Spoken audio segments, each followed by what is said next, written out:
नमस्कार साथियों, एक बार पुनः आपका मेरे YouTube चैनल झा बाबू पर स्वागत, वंदन और अभिनंदन है। और आशा है कि साथियों आप लोग स्वस्थ और मस्त होंगे। तो साथियों, एक बहुत लंबे अंतराल के बाद एक महत्वपूर्ण श्रृंखला और एक महत्वपूर्ण टॉपिक को लेकर के मैं चैनल के माध्यम से उपस्थित हूँ। और यदि आप लोगों को यह वीडियो पसंद आते हैं तो साथियों आप इसे लाइक भी कर सकते हैं। और यदि वीडियो के संबंध में आपकी कोई क्वेरी है तो आप उस पर कमेंट भी कर सकते हैं या अपने प्रश्न पूछ सकते हैं। यथासंभव आपके प्रश्नों का उत्तर दिए जाने का प्रयास किया जाएगा। और यदि आपको उचित लगता है तो आप इन वीडियो को अपने साथियों के साथ शेयर भी कर सकते हैं। और वीडियो में यदि आपको उपयोगिता नज़र आती है तो आप चैनल को सब्सक्राइब कर लें, ताकि इसी तरह के और अन्य वीडियो आप लोगों को नोटिफिकेशन के माध्यम से प्राप्त होते रहें। तो साथियों, हम जो आज महत्वपूर्ण श्रृंखला लेकर के उपस्थित हुए हैं, वह महत्वपूर्ण श्रृंखला मुख्य रूप से हमारे शासकीय लेखे से संबंधित है। शासकीय लेखा प्रशिक्षण अर्थात बहुत से हमारे ऐसे लिपिक संवर्ग के साथी होते हैं या बहुत से हमारे ऐसे अधिकारीगण भी होते हैं जिन्हें अपने कार्यालयीन कार्य में दक्षता और निपुणता लाने के लिए शासकीय लेखा प्रशिक्षण के माध्यम से ऐसे प्रशिक्षण समय समय पर आयोजित किए जाते हैं, जिनसे उनके कार्यालयीन कार्य में उनकी दक्षता और निपुणता में उनकी आ सके और साथ ही उनकी जो कार्यप्रणाली है उसमें भी वे परायण हो सके। इस हेतु समय समय पर विभागीय रूप से शासकीय प्रशिक्षण आयोजित किए जाते हैं। तो साथियों, इसी शासकीय लेखा प्रशिक्षण जिसमें बहुत से ऐसे टॉपिक्स होते हैं और बहुत से ऐसी विषय वस्तु और नियमावली तथा फंडामेंटल्स रूल्स होते हैं, जिससे एक शासकीय सेवक को, चाहे वह किसी भी संवर्ग से आते हों, चाहे वह कर्मचारी हों अथवा अधिकारी, उसका उन्हें पूर्ण ज्ञान होना आवश्यक है। और ताकि वे समय समय पर उन आवश्यक नियमावलियाँ और आवश्यक जो भी जानकारी है उनका उपयोग करके उनमें दक्षता प्राप्त कर सकें।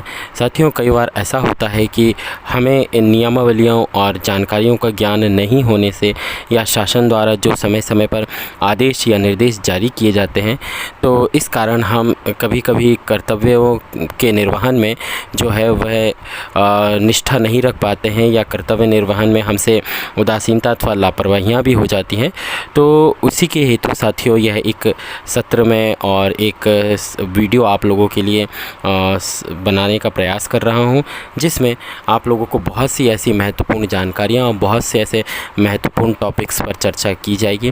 तो साथियों, आज हम जिस महत्वपूर्ण बिंदु और महत्वपूर्ण विषय वस्तु अथवा टॉपिक पर चर्चा करने वाले हैं, वह है मध्य प्रदेश मूलभूत नियम अर्थात MP फंडामेंटल्स रूल्स से संबंधित है, जिसे हम FR के नाम से भी जानते हैं। तो साथियों, आप लोग आपकी स्क्रीन पर एक बहुत ही महत्वपूर्ण टॉपिक्स और विषय वस्तु से संबंधित PDF देख पा रहे होंगे।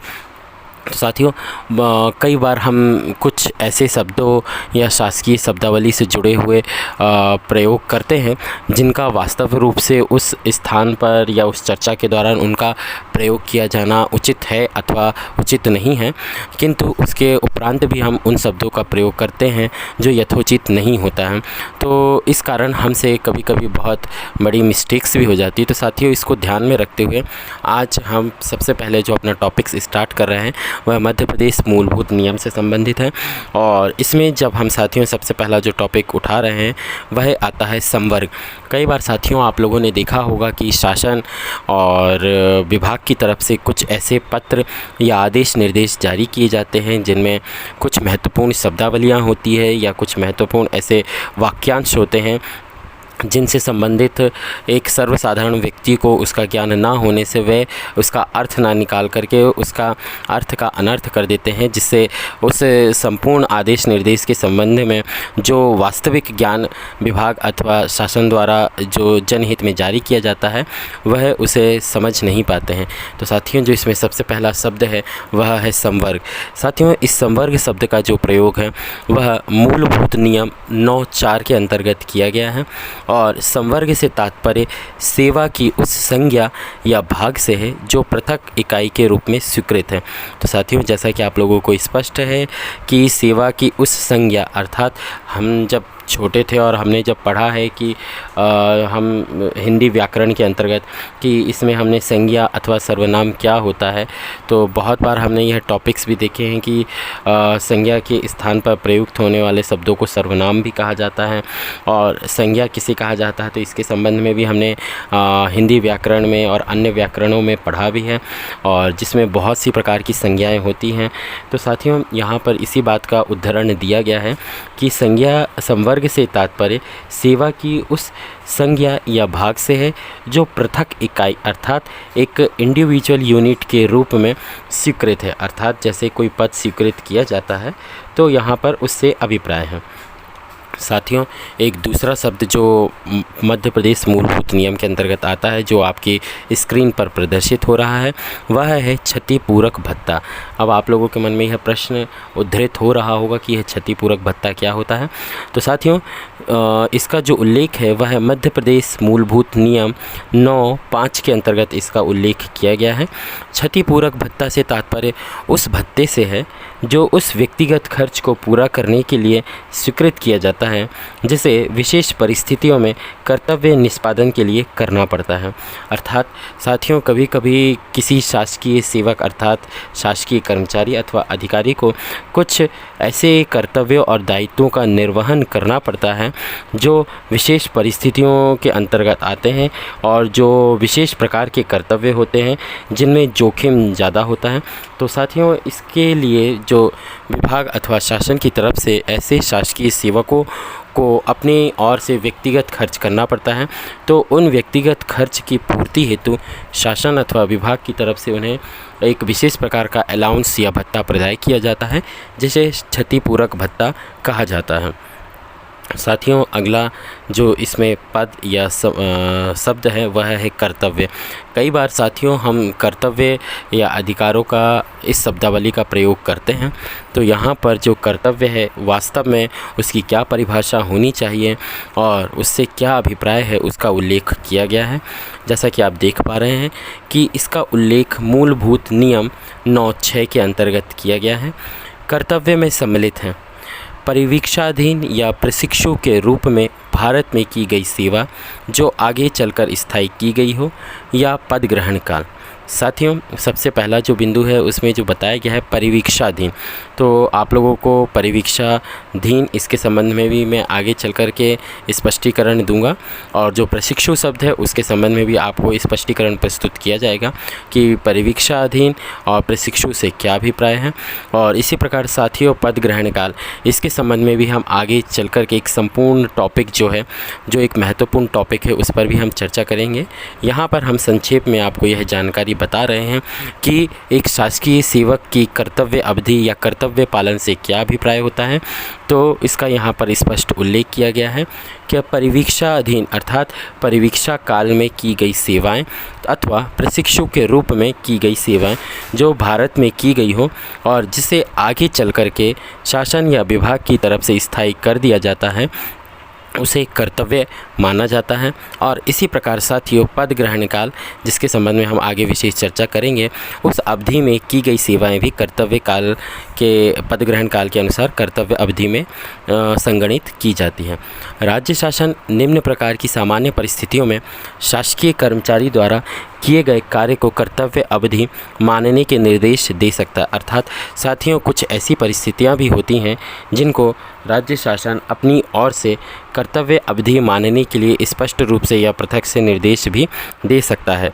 जैसे भारत में शिक्षा अथवा प्रशिक्षण की अवधि, कुछ साथियों ऐसी हमारे पद होते हैं जिसमें नियुक्त होने के पश्चात विभागीय रूप से उन पदों के अनुरूप हमें दक्ष होना या प्रवीण होना आवश्यक होता है।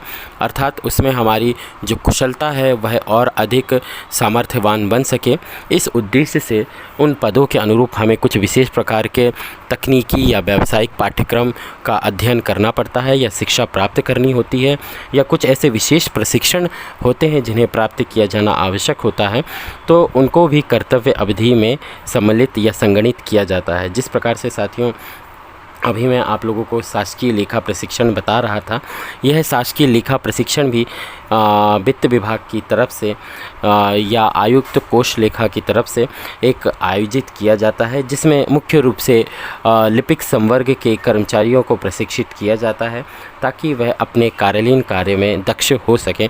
तो इस अवधि को, अर्थात जिस अवधि में आप लोगों के द्वारा शिक्षा या प्रशिक्षण भारत में प्राप्त किया जाता है, उस अवधि को भी कर्तव्य अवधि या कर्तव्य माना जाता है। इसी प्रकार साथियों, दूसरा जो है, किसी विश्वविद्यालय, महाविद्यालय अथवा विद्यालय से कोई विशेष प्रशिक्षण पाठ्यक्रम उत्तीर्ण करने पर तथा शासकीय सेवा में नियुक्ति का पात्र होने पर कुशलतापूर्वक पाठ्यक्रम पूर्ण करने और कार्यभार ग्रहण करने के बीच की अवधि। जैसा कि साथियों अभी विस्तृत रूप से हमने यहाँ पर चर्चा इस टॉपिक पर भी कर ली है। तो इस प्रकार से किसी भी विश्वविद्यालय, विद्यालय अथवा महाविद्यालय से किसी भी प्रकार के कोई तकनीकी, व्यावसायिक या कोई अन्य विशेष पाठ्यक्रम पूर्ण करने की अवधि को भी कर्तव्य अवधि मान किया जाता है। साथियों, अब जो अगला शब्द आप लोगों को प्रदर्शित हो रहा है वह है शुल्क।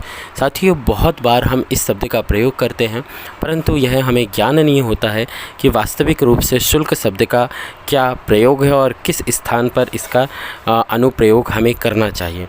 तो साथियों, यहाँ पर उसका स्पष्टीकरण या उल्लेख दिया गया है, जैसा कि आप देख पा रहे हैं कि मूलभूत नियम 9(6)(a) के अंतर्गत इसका विस्तृत उल्लेख किया गया है कि शुल्क से तात्पर्य ऐसा आवर्ती या अनावर्ती भुगतान से है जो किसी शासकीय सेवक को भारत या किसी राज्य के संचित निधि के अलावा किसी अन्य स्रोत से भुगतान किया जाता है, चाहे उसका भुगतान सीधे अथवा शासन के मार्फत किया जाता है। साथियों, यहाँ पर एक बहुत ही महत्वपूर्ण शब्द संचित निधि का प्रयोग किया गया है। इस संचित निधि के संबंध में हम आगे आने वाले सत्रों में विशेष चर्चा करेंगे। इस पर एक बहुत ही महत्वपूर्ण सत्र भी आयोजित होगा, तो उस टॉपिक पर भी हम विशेष चर्चा करेंगे। यहाँ संक्षिप्त रूप से मैं आपको बता दूं साथियों कि संचित निधि से तात्पर्य ऐसी निधि से होता है जो संविधान के अनुच्छेद के अनुरूप राज्य अथवा केंद्र शासित की एक ऐसी ऐसा कोष होता है या ऐसी निधि होती है जिसके अंतर्गत राज्य शासन द्वारा पूंजीगत रूप से या राजस्व के रूप में विभिन्न प्रकार के करों के माध्यम से जो आय अर्जित की जाती है और जिसका भंडार या संग्रहण जहाँ किया जाता है वह राज्य शासन या केंद्र शासन की संचित निधि कहलाती है। तो संचित निधि एक शासन की ऐसी निधि होती है जो राज्य शासन या केंद्र शासन द्वारा अपने अधीन कार्यरत कर्मचारियों अथवा अपने आधिपत्य के अंतर्गत जो भी प्राधिकार क्षेत्र होता है उसमें व्यय किए जाने के लिए स्वतंत्र होती है। परंतु इसमें स्वतंत्र से तात्पर्य साथियों ऐसा व्यय है जिसके लिए एक विशेष प्रकार के प्रावधान किए गए हैं। उन प्रावधानों के पूर्ण होने के पश्चात ही संचित निधि से किसी भी प्रकार की राशि का निकाला जाकर के उसका व्यय किया जाता है। तो यहाँ पर स्पष्ट रूप से उल्लेख किया गया है कि साथियों कि संचित निधि के अलावा किसी अन्य स्रोत से। तो साथियों ये अन्य स्रोत कुछ भी हो सकते हैं, हो सकता है यह अन्य स्रोत आकस्मिकता निधि या कोई अन्य प्रकार के शासन के ऐसे स्रोत हैं जो संचित निधि से पृथक होते हैं। तो उनके अलावा या स्थानीय निधि से संबंधित होते हैं, उनसे किए गए भुगतान को वह चाहे व्यक्तिगत रूप से किए जाएं या शासन के मार्फत से किए जाएं, उन्हें शुल्क के अंतर्गत संगणित किया जाता है। इसी प्रकार साथियों कई बार हम आउटसोर्स या बाह्य सेवा शब्द का प्रयोग करते हैं। तो बाह्य सेवा से तात्पर्य साथियों मूलभूत नियम जो फंडामेंटल रूल्स हैं उसके नियम 9(7) के अंतर्गत इसका उल्लेख किया गया है।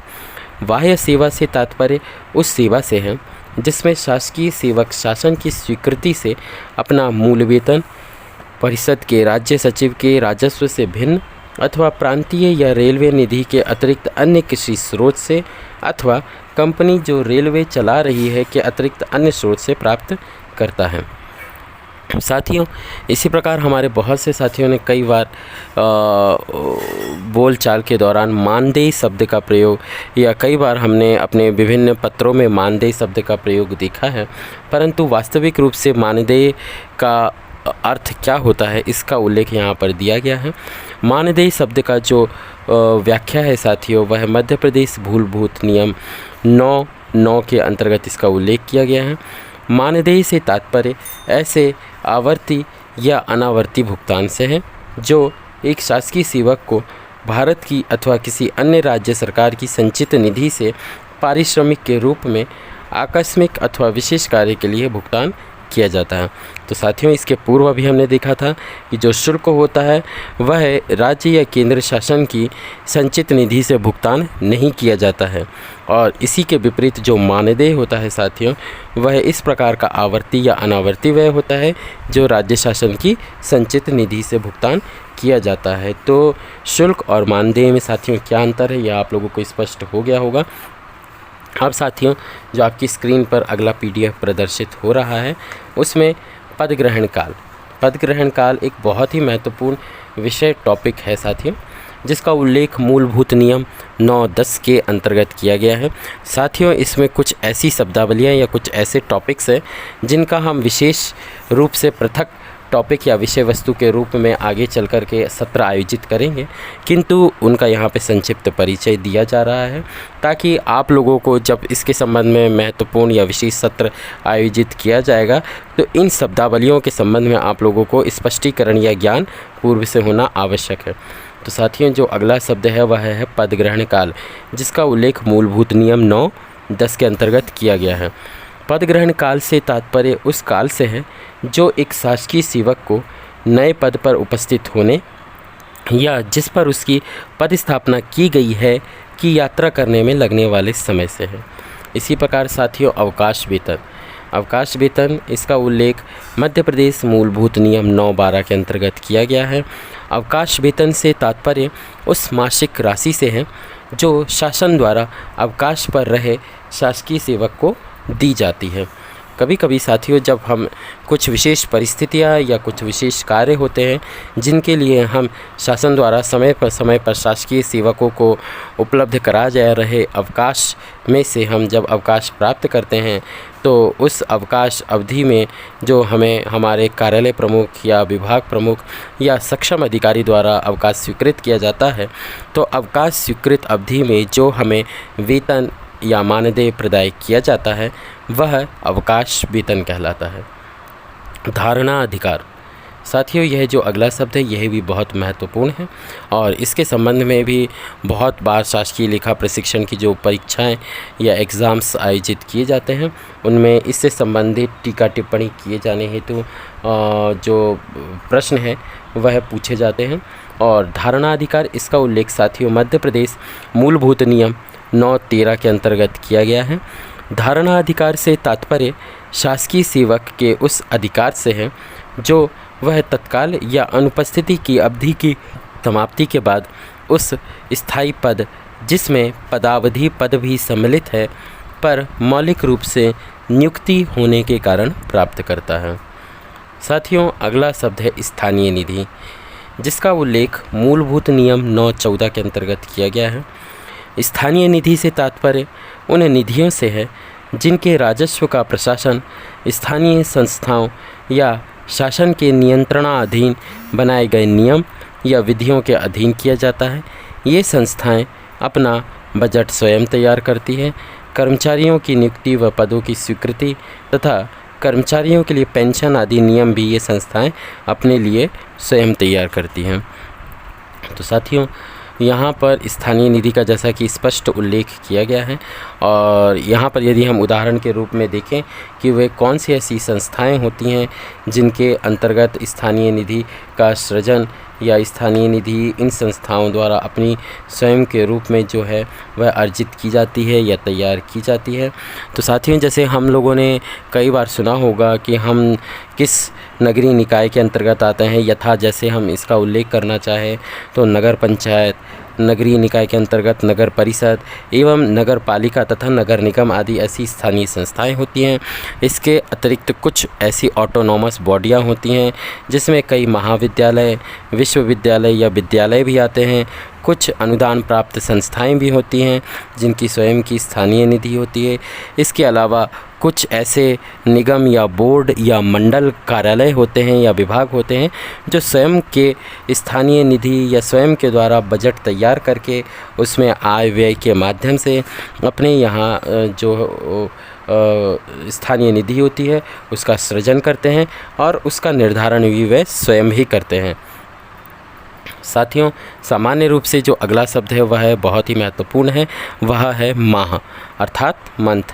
हम जिस सामान्य रूप से माह शब्द का प्रयोग करते हैं साथियों, परंतु जब हम इसको परिभाषित करने की बात करते हैं तो यह हमसे परिभाषित किया जाना कठिन हो जाता है। तो मध्य प्रदेश मूलभूत नियम 9/18 के अंतर्गत माह शब्द की विशेष व्याख्या की गई है। माह से तात्पर्य कैलेंडर महीने से है।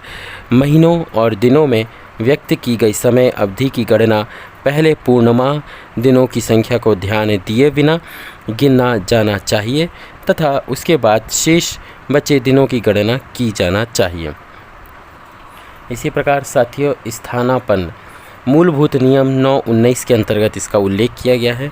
एक शासकीय सेवक किसी पद पर तब स्थानापन्न या ऑफिशिएट होता है जब वह ऐसे पद पर कार्य कर रहा हो जिस पर किसी अन्य व्यक्ति का धारणाधिकार हो। अर्थात साथियों, कई बार हमें ऐसे पद पर कार्य किए जाने हेतु शासन अथवा विभाग अथवा हमारे कार्यालय प्रमुख या शासन या जो हमारे सक्षम अधिकारी हैं उनके द्वारा निर्देशित किया जाता है। तो साथियों, यह जो निर्देश होते हैं वह कुछ सीमित समयावधि के लिए होते हैं और इसमें हमें कुछ ऐसे विशेष कार्य किए जाने हेतु आदेशित किया जाता है जिस पर विशेष रूप से हमारा धारणा अधिकार या हमारा अधिकार नहीं होता है, किंतु उस सीमित अवधि के लिए हमें उस कार्य को किया जाना आवश्यक इसलिए होता है क्योंकि वह अत्यंत ही महत्वपूर्ण कार्य होता है। तो साथियों, जब हम इस ऐसे कार्य को करते हैं तो उस कार्य को करने के लिए हमें उस पद के अनुरूप जो भी उस पद के अधिकार हैं उन्हें ग्रहण करना होता है और उसके अनुसार अपनी कार्यप्रणाली को संचालित करना होता है। तो इस प्रकार से उस पद के अनुरूप जो हम पद का धारणा अधिकार ग्रहण करते हैं तो साथियों, यह जो ऐसा पद होता है वह उस पद का स्थानापन्न रूप से उसको माना जाता है, अर्थात वह सीमित अवधि के लिए होता है। इसके पश्चात हम अपने मूल पद को प्राप्त करते हैं तथा उस पद के अनुरूप हमारे जो कर्तव्य होते हैं उसका पालन करते हैं। साथियों, अगला जो महत्वपूर्ण शब्द है वह है वेतन। मूलभूत नियम 9/21A के तहत साथियों इसका विशेष व्याख्या और उल्लेख मिलता है। वेतन से तात्पर्य शासकीय सेवक द्वारा आहरित मासिक राशि से है जिसमें उसकी व्यक्तिगत योग्यताओं को दृष्टिगत रखते हुए स्वीकृत विशेष वेतन अथवा वेतन जो उसे मौलिक रूप से या स्थानापन्न हैसियत से पद पर रहने के कारण स्वीकृत किया गया है, या तकनीकी वेतन, विशेष वेतन, व्यक्तिगत वेतन या राज्यपाल द्वारा विशेष रूप से वेतन के रूप में वर्गीकृत कोई अन्य उपलब्धियां। साथियों, अगला जो महत्वपूर्ण पद है वह है स्थायी पद। स्थायी पद का उल्लेख साथियों मूलभूत नियम 9/22 के अंतर्गत किया गया है। इससे तात्पर्य पद जो एक निश्चित दर के वेतन में बिना किसी समय सीमा के स्वीकृत हो वह कहलाता है स्थायी पद। अब साथियों, जो हम अगला शब्द है वह है व्यक्तिगत वेतन। मूलभूत नियम 9/23 के अंतर्गत इसका उल्लेख किया गया है। व्यक्तिगत वेतन से तात्पर्य शासकीय सेवक द्वारा आहरित उस अतिरिक्त वेतन से है जो उसे निम्न परिस्थितियों में स्वीकृत किया जाता है। पहला, स्थायी पद या पदावधि पद को छोड़कर में वेतन पुनरीक्षण में अथवा ऐसे मौलिक वेतन में किसी हानि से बचाने हेतु या विशेष परिस्थितियों में अन्य व्यक्तिगत स्थिति में। तो साथियों, इसमें अभी वैसे बहुत ही महत्वपूर्ण टॉपिक्स हैं और बहुत सी ऐसी शब्दावलियां हैं जिनके संबंध में हम और विशेष चर्चा करेंगे और आशा है कि आज जो मेरे द्वारा जानकारी आप लोगों को प्रदान की गई है वह आप लोगों को समझ में भी आई होगी और सरल भाषा में आप लोगों को इसका जो ज्ञान प्रदान किया गया है वह अच्छा भी लगा होगा। साथियों, टॉपिक थोड़ा सा लंबा है परंतु बहुत ही महत्वपूर्ण टॉपिक है और विशेष रूप से हमारे जो शासकीय सेवक हैं उनके लिए यह टॉपिक अत्यंत महत्वपूर्ण है। तो इसीलिए आप लोगों से आग्रह है कि साथियों, यदि आप लोगों को यह सत्र और यह वीडियो पसंद आया हो तो प्लीज़ लाइक, कमेंट, सब्सक्राइब ज़रूर करिएगा। और इसमें जो अगली श्रृंखला होगी साथियों, तो अब हम अगले लेसन में फिर हमारे मूलभूत नियम पर आगामी चर्चा करेंगे। तो साथियों, आशा है कि आप लोग फिर अगले वीडियो में इसी तरह का अपना साथ प्रदान करेंगे। तब तक के लिए साथियों, जय हिंद, वंदे मातरम।